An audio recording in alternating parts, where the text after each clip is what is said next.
दर्द का रिश्ता होता है।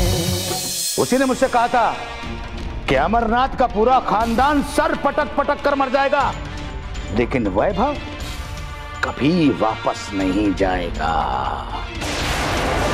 मैं देख रही हूँ वैभव कि तुम दिन ब दिन बदलते जा रहे हो। पता नहीं क्या क्या सोचते रहते हो। तुमने तो पापा के सारे एहसानों को ही भुला दिया। ख्वाबों और ख्यालों से दुनिया नहीं चलती। अलग दुनिया बसाने की बात कर रहे हो, पहले उस लायक हो जाओ। आप प्यार की बात कर रहे? मैंने चंदन की आंखों में बरखा के लिए नफरत देखी है, और वो बरखा को नफरत क्यों करता है वो मुझे नहीं पता। उस नफरत की वजह मैं हूं।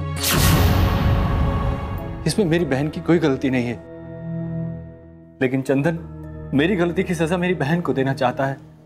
मेरे घर में आने की तुम्हारी हिम्मत कैसे हुई? चंदन, चंदन छोड़ो इसे। माँ, तुम्हें नहीं पता कि ये कौन है? मुझे पता है, ये बरखा का भाई है। ये बरखा का भाई नहीं, ये कातिल है माँ। ये दादी माँ का कातिल है माँ। इस इंसान ने दादी माँ को गोली मारी थी मेरे आंखों के सामने। इसी की वजह से दादी माँ आज हमारे साथ नहीं है। चंदन, और जिस इंसान ने मेरी दादी माँ को मारा, उस इंसान की बहन को हम अपने घर की बहू बनाएंगे। हरगिज़ नहीं। चलो चलो निकलो यहाँ से। वरना मेरे पापा को अगर पता चल गया ना कि तुमने मेरी दादी माँ का कत्ल किया था, तो वो तो तुम्हें जान से मार देंगे। तुम्हें नहीं मालूम कि दादी माँ की मौत से उन्हें कितना बड़ा सदमा लगा है, और मैं नहीं चाहता कि मेरे पापा तुम्हारे जैसे इंसान को मारकर कानून के मुजरिम बन जाए। जाओ यहां से। नफरत है मुझे तुमसे और तुम्हारी बहन बरखा से। देखो, तुम मुझे जो चाहे सजा दे दो, लेकिन मेरी बहन को उसकी खुशियां लौटा दो। उसकी खुशियों का गला तो तुमने घोटा है। दूसरों को मौत बांटने वाले आज अपनी बहन की खुशियों की सौगात मांगने आए हो। इस दुनिया में जो लोग खुशियां बांटते हैं उन्हें ही खुशियां नसीब होती हैं। जो लोग दुख, गम और मौत बांटते हैं उनके हिस्से में सिर्फ आंसू ही आते हैं। और वो तुम्हारी बहन है ना, तो उसे भी तुम्हारी बहन होने की कीमत तो चुकानी होगी। दूसरों को मारने में तुम्हें कोई तकलीफ नहीं होती, और अगर तुम्हें अपनी बहन का यूं घुट घुट कर जीना रास नहीं आ रहा है, तो गोली तो तुम अच्छे से चला लेते हो। गैरों पर तो बहुत गोलियां चलाई है ना तुमने, कभी अपनों पर गोलियां चलाकर देखो। चले जाओ यहां से, मैं कहता हूं चले जाओ यहां से, जाओ। शांति से बेटा।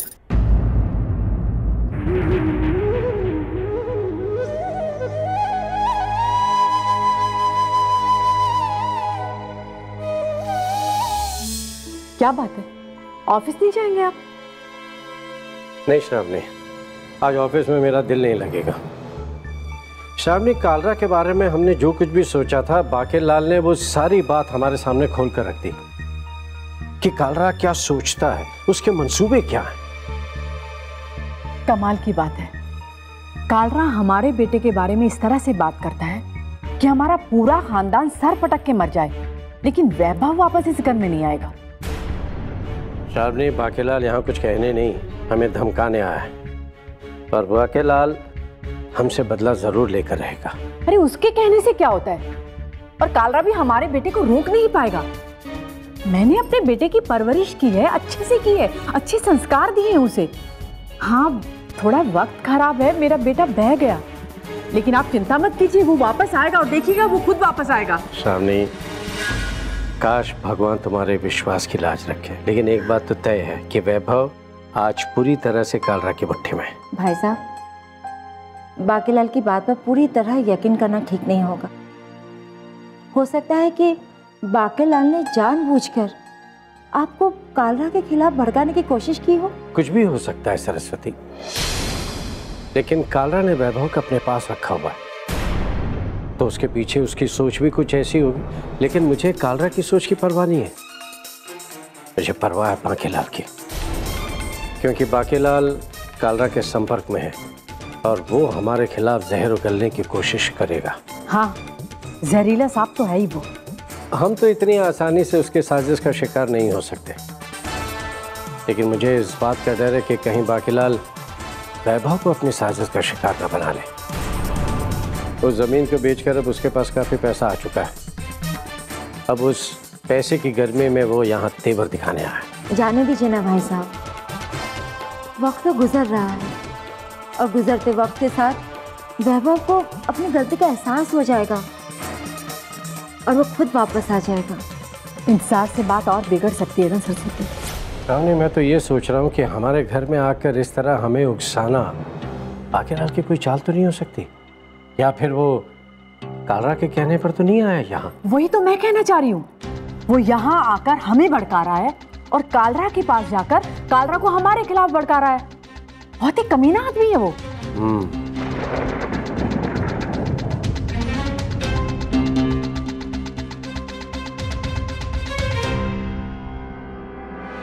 आइए बाकीलाल जी, आइए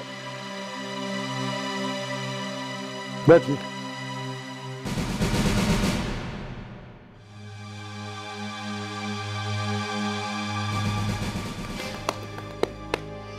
भाई आपका तो हुलिया ही बदल गया और वक्त के साथ बदलाव भी जरूरी। लेकिन सोच नहीं बदली कालरा साहब, और ना ही मकसद और ना ही मंसूबे। मकसद सिर्फ और सिर्फ अमरनाथ को बर्बाद करना है। वैसे वैभव साहब नजर नहीं आ रहे हैं। दफ्तर गया है। आप बताएं, आप कहां से आ रहे हैं बाकीलाल जी? वहीं से, वैभव के घर से, यानी अमरनाथ केदारनाथ से मिलकर आ रहा हूं अपने हिसाब से। क्या कुछ पुरानी बातें याद दिलानी थी ना, तो याद दिला दी और याद दिलाकर आ गया। लेकिन कालरा साहब, गया तो मैं अपने रंग दिखाने था, लेकिन उनकी बातें सुनकर मैं तो हैरान रह गया। ऐसा क्या कहा उन लोगों ने? भाई, वैभव की बात चल रही थी वहां पर कालरा साहब। अब वैभव रहता आपके यहाँ है, खाता आपका है, उसकी जिंदगी संवारने का बीड़ा आपने उठाया और दावे वो लोग कर रहे थे। कैसा दावा अंकल? अरे भाई, उनका तो दावा ये है कि वो शिखा बिटिया को कभी भी ठोकर मारकर चला जाएगा।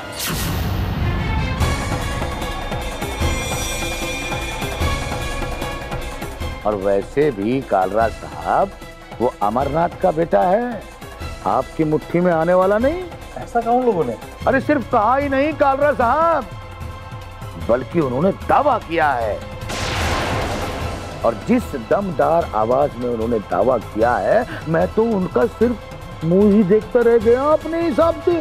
हाँ, मैंने आपसे कहा था ना पापा कि जरूर वैभव को उसके घर वालों ने उकसाया है, वरना हमारे सामने तो जुबान खोलने की हिम्मत नहीं होती उसकी। कहने दीजिए कालरा साहब, कैसे बताऊं कि वो अपना केदारनाथ है ना, वो तो हंस हंस के मजाक उड़ा उड़ा कर कह रहा था कि अपना वैभव सिर्फ और सिर्फ टाइम पास कर रहा है। होना जाना तो कुछ है नहीं। अब रहा सवाल सुरभि का, तो सुरभि तो उसे तलाक देने से रही। और कालरा अपनी बेटी की किस्मत पर रोएगा।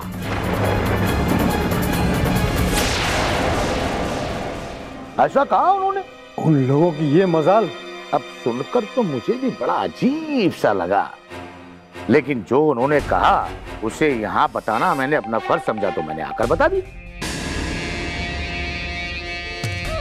वो तो यहाँ तक कह रहे थे कि शिखा बिटिया जो है ना, वो मुफ्त में बदनाम होगी और दोनों बाप बेटे एक दूसरे के गले लगकर रोएंगे।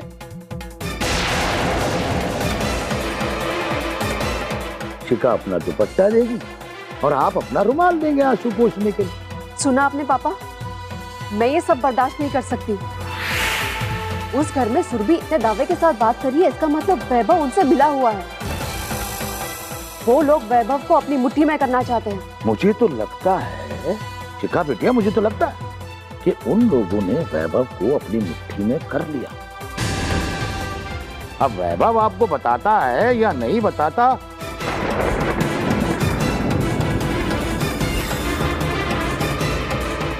इस सच्चाई जो है वो मैं अपनी आंखों से देख कर आ रहा हूं।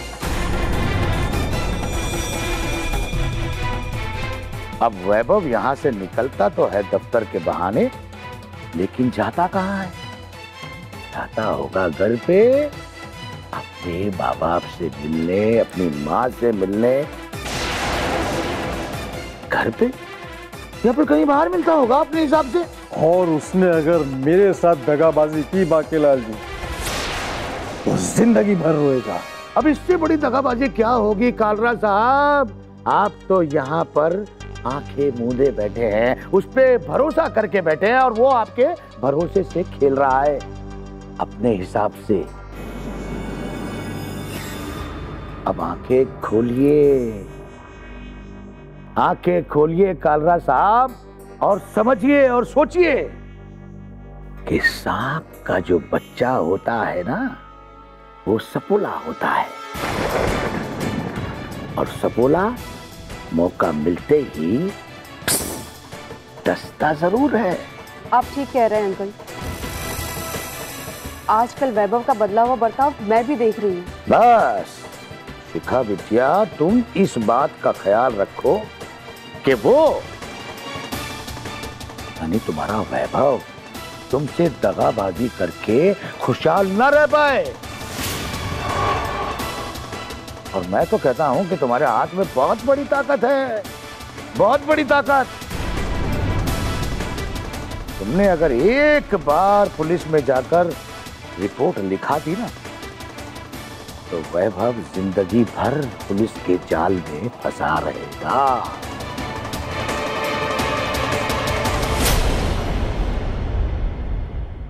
मेरी बात को समझो शिखा बिटिया। और समझो क्या, अरे तुम मुझसे ज्यादा समझदार हो, पढ़ी लिखी हो। ऐसे दगाबाजों को सबक सिखाने के लिए बहुत से रास्ते हैं अपने हिसाब से।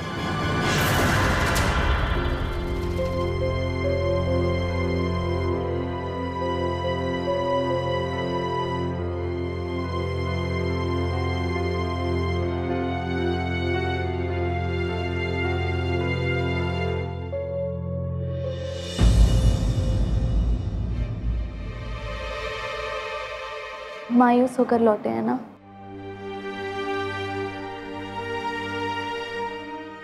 आज मुझे एहसास हो गया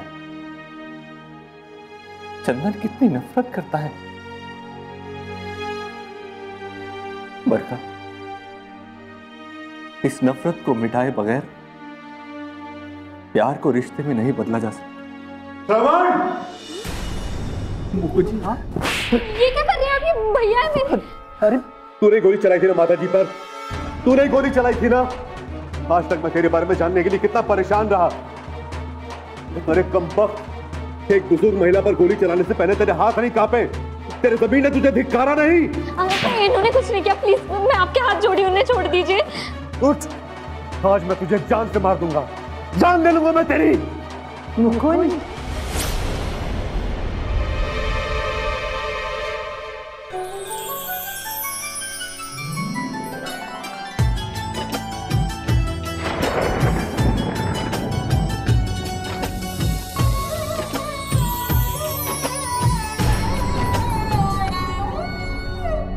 सारे ही तार पयंबर जिसकी गोद में खेले हैं, बच्चों की खातिर जिसने सब दुनिया के दुख झेले।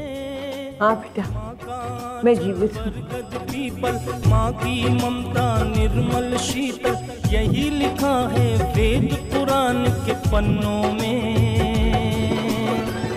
स्वर्ग है माँ के चरणों में, स्वर्ग है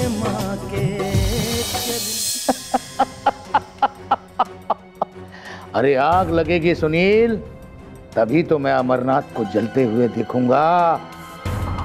दर्द का रिश्ता होता है, माँ की ममता निर्मल शीतल, यही लिखा है वेद पुराण के पन्नों में।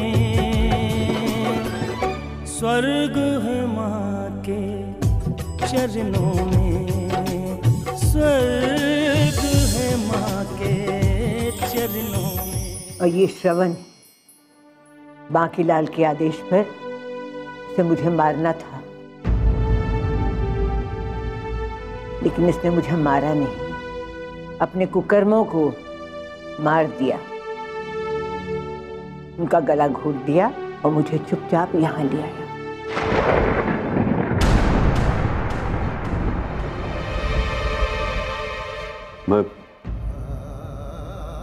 मैं माफी चाहता हूँ श्रवण। आज मुझे एक बात तो समझ में आ गई, आपने जो मेरी धुलाई की ना,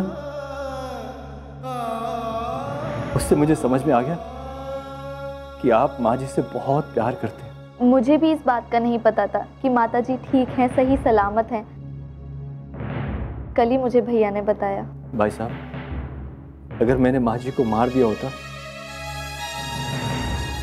तो अपनी बहन का रिश्ता लेकर आपके घर जाने की हिम्मत कैसे करता?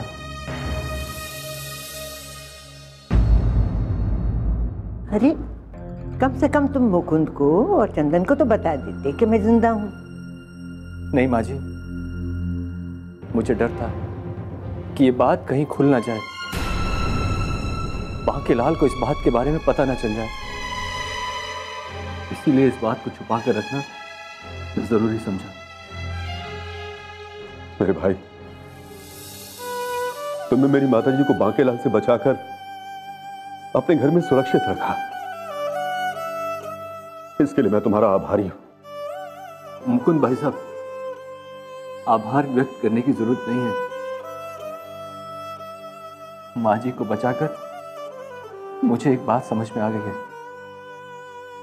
कि मैंने माँ जी को बचाकर बहुत से लोगों की खुशियां बचाई हैं। सच कह रहे हो श्रवण, बिल्कुल सच कह रहे हो।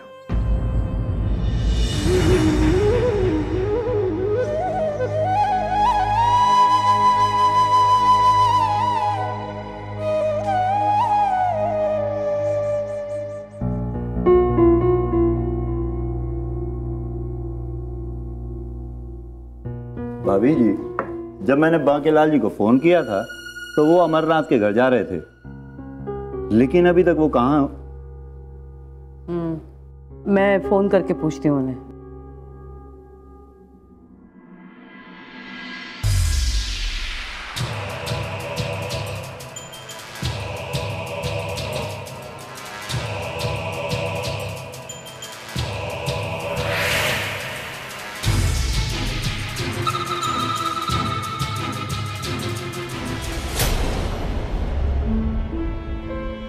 कहाँ रह गए थे आप? अरे भाई, केदारनाथ और अमरनाथ से मिलने के बाद मैं कालरा से मिलने चला गया था। कालर से? उससे क्यों? अब कालर से मिलने की क्या जरूरत है? अब तो खास जरूरत है उससे मिलने की। आज जो मुझे पत्ते फेंकने थे वो तो मैं फेंक आया। अब मोहरे तो आपस में लड़ते रहेंगे और मैं दूर खड़े होकर तमाशा देखूंगा अपने हिसाब से। किस मोहरे की बात कर रहे हैं बांकीलाल जी? तुम नहीं समझोगे सुनील। ये जो मेरे मिट्टी के शेर है ना, अरे भाई, केदारनाथ और अमरनाथ, ये दोनों मेरे मोहरे तो हैं जिन्हें वक्त वक्त पर मुझे आगे पीछे करना पड़ता है। लेकिन अब मुझे इन्हें आगे पीछे करने की जरूरत नहीं है, ये तो खुद ब खुद ही लड़ेंगे। क्यों नहीं ना? आप भी ना, आप कुछ भी करते और कुछ बताते भी नहीं है। मैंने अपनी जमीन कालरा को बेची है तो अमरनाथ तो ये समझता होगा ना कि मैं कालरा से मिला हुआ हूं। और सच पूछो ना तो मैं समझाना भी यही चाहता हूं अपने हिसाब से। और मैंने अमरनाथ को समझा दिया है नैना कि कालरा मेरी मुट्ठी में है और कालरा मेरे ही इशारे पर वैभव को अपनी मुट्ठी में कैद कर रखा है। ओह, तो अमरनाथ को ये समझाने गए थे आप? और कालरा को भी समझा कर आया हूं नैना कि अमरनाथ वैभव को छीन कर ले जाने की बात कर रहे थे और शिखा को बदनाम करने की कोशिश भी। मतलब आपने अच्छी खासी आग लगा दी।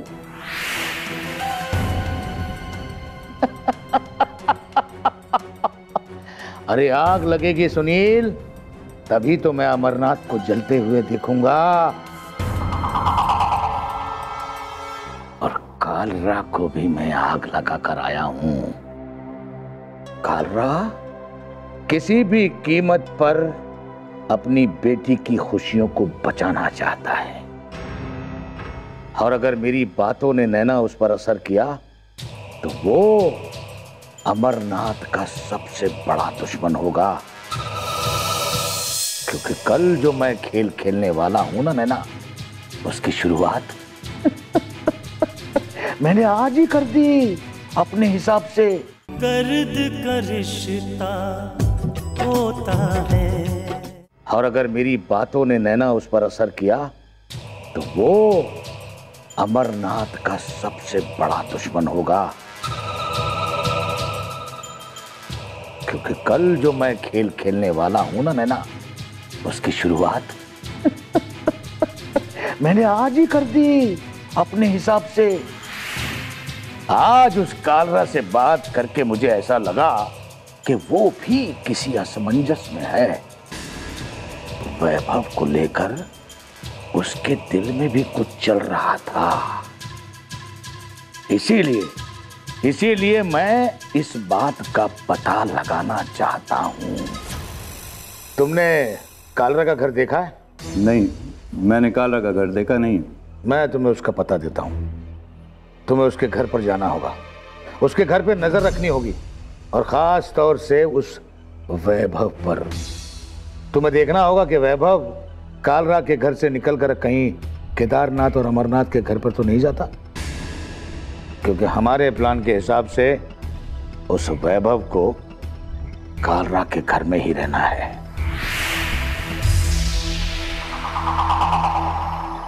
अपने हिसाब से।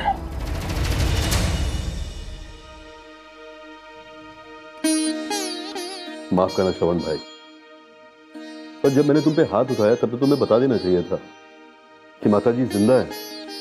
मुकुंद भाई साहब, मैं तो ये सोचकर मार खा रहा था कि शायद इससे मेरे पाप कम हो जाए। मैं तो इसे अपनी सजा समझकर बर्दाश्त कर रहा था। और बाकेलाल कह रहा था कि कालरा वैभव को इस घर में कभी आने नहीं देगा। इसने माताजी को मारा नहीं बल्कि अपने घर पर सुरक्षित रखा और बांकेलाल को यह खबर भिजवा दी कि उसके कहने पर इसने माताजी को मार दिया। मैंने आपको ये बताने के लिए फोन किया वैभव कि माँ जी सीढ़ी से गिर गई है। क्या? कहाँ जा रहे हो? माँ को देखने जा रहा हूँ।